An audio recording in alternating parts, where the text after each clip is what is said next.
Hello, Isaiah here, and welcome to another Lightboard training video.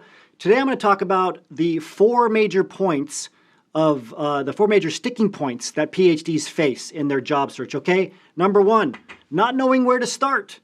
Is that you? If so, you're going to want to pay attention because I'm going to tell you what to do to get past that sticking point. Number two, resumes. What if you're uploading resumes and you're not getting responses, you're not getting phone screens? Maybe you're getting the initial phone screen but not moving forward. Definitely not getting enough responses. I'm going to tell you what to do to get past that sticking point. Number four, referrals. You're having networking conversations, but you're not getting any job referrals. For whatever reason, you can't get them to say yes, they'll pass on your resume, or you don't know how to ask. I'm going to tell you how to get past that sticking point. And then number four, interviews. You're having interviews, but you're not getting to the later stages, and you're not getting a job offer. What's going wrong? You don't know. It seems to be going right, but you can't get hired. Okay, so if you don't know where to start, I'm going to show you for each of these. I already have this written out. One of these is something you should not do, but it's what most PhDs do. Okay, so most PhDs, they don't know where to start. Do you know what they do? They try to figure out in their head which job title is right for them. They don't collect any information. They don't have any informational interviews, right? They don't network. They don't try to get referrals. They don't collect any data or information whatsoever. Instead, you know what they do? They look at job titles. They just surf job titles, maybe on LinkedIn, elsewhere, and they're like, there's no job titles that are right for me, or there's too many job titles that are right for me. This is the worst way to figure out what your target is, and you can't hit a target you don't set. You can't get hired without a target. So what do? You stop focusing on job titles. What do you focus on instead? You focus on this, the lifestyle, okay? What is the professional lifestyle you want to live? Do you even know? Do you want to write or not write? Do you want to work with big data sets, not work with big data sets? Do you want to program? Do you want to work closely with people? Do you want to have big meetings, small meetings? Do you want to do something that's more on the innovation side of industry or something that's more on the commercialization side of industry? If you haven't thought these things through, you don't have a target. You got to figure out what your ideal professional lifestyle is first, and then you got to fit not job titles to it, but companies to it. That's where you go next. Companies, if you can match these two things, you're going to be able to figure out your starting point. A big part of this, though, is talking to other people who are living that professional lifestyle now. You have to set up informational interviews, have conversations. Again, you can't think, once I figure everything out, then I'll start my job search. Start your job search, and you'll figure things out because you'll be having conversations with people to figure out this, your professional lifestyle. Match companies to this. Create a target list of companies that have a culture, that have a mission that's going to allow you to live that lifestyle, and then find the nearest job title to match. Job titles are negotiable, okay? They're negotiable. 41%, more than that actually, just a little bit more than 41% of the PhDs that we work with in our Cheeky Scientist Association get into a job that has a different title than the one they applied to because they're negotiable, okay? So this is going to get you to here. Now, what if you're stuck at the resume stage? What do you do next? Well, do you focus on your technical skills? Do you focus on your specialty skills? Do you think, man, I'm not getting responses because I haven't been complex enough? I have to find even smaller niches of my technical or specialty skills. I got to be more specific. It's my lack of skills. I got to take a boot camp that's going to give me these skills. Are you serious right now? You think you need another degree or a boot camp? You have a PhD. All right, this is not the problem. All right, that's not the problem. What you need to do is start communicating the broader based skills that employers care about the most. The people hiring you don't have a PhD, okay?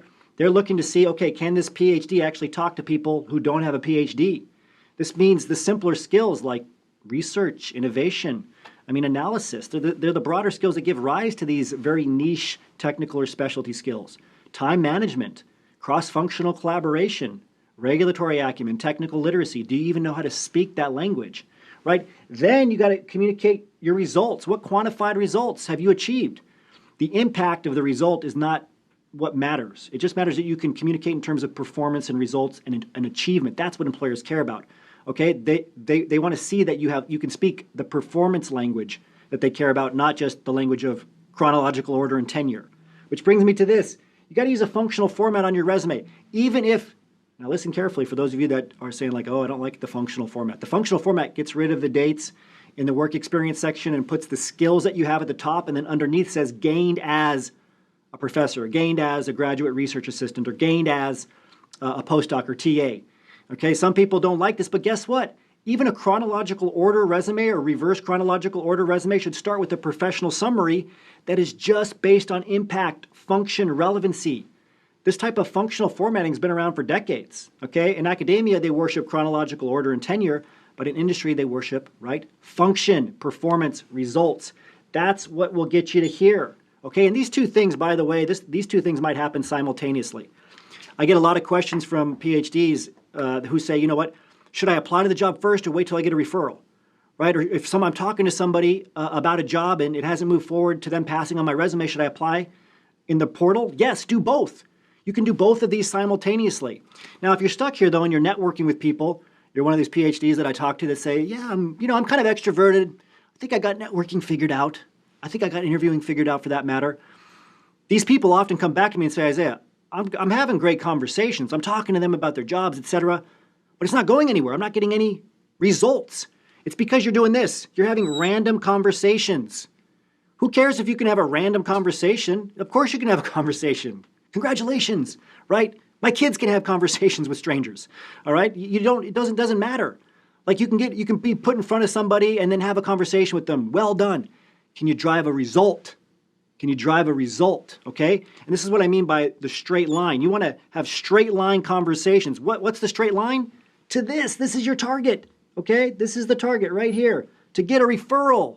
Can you take them through the 4 stages of professional intimacy that I teach on all the time, where you're asking more topical questions, moving them down to changing the context from their career to their job search, and then finally asking for advice on your job search in a very specific way. I'll give you a practical example. Instead of saying, do you have any advice for me?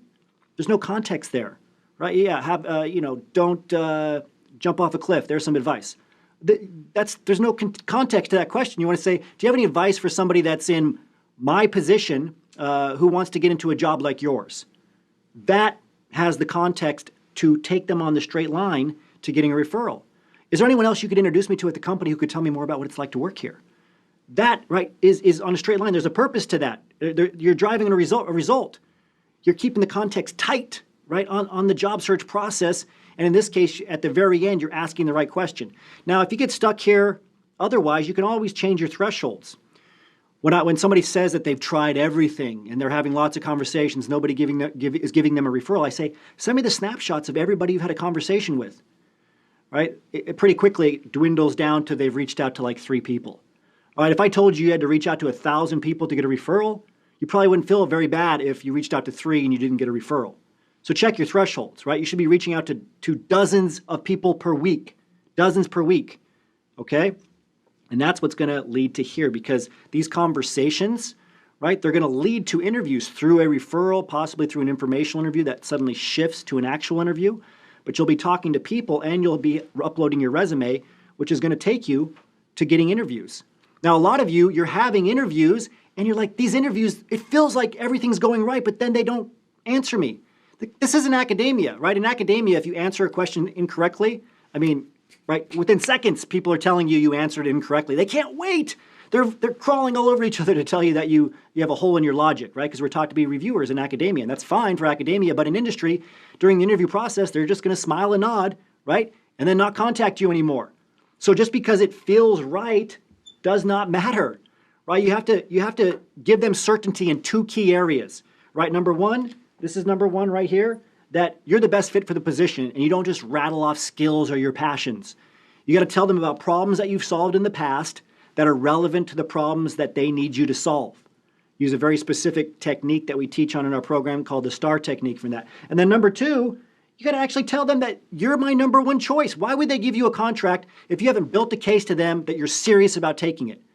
Now, you can have multiple companies that can be your number 1 choice for different reasons, but build the case or they're never going to give you that job that you want, okay? So the key here to getting from one to the other is to do all of these correctly. And if you do, you're going to go from starting to the resume, right, the professional profile stage, to referrals, to interviews, to getting that job. And that's what we want for all of you. I hope this helps you. As always, remember your value as a PhD and start thinking and acting like a successful industry professional.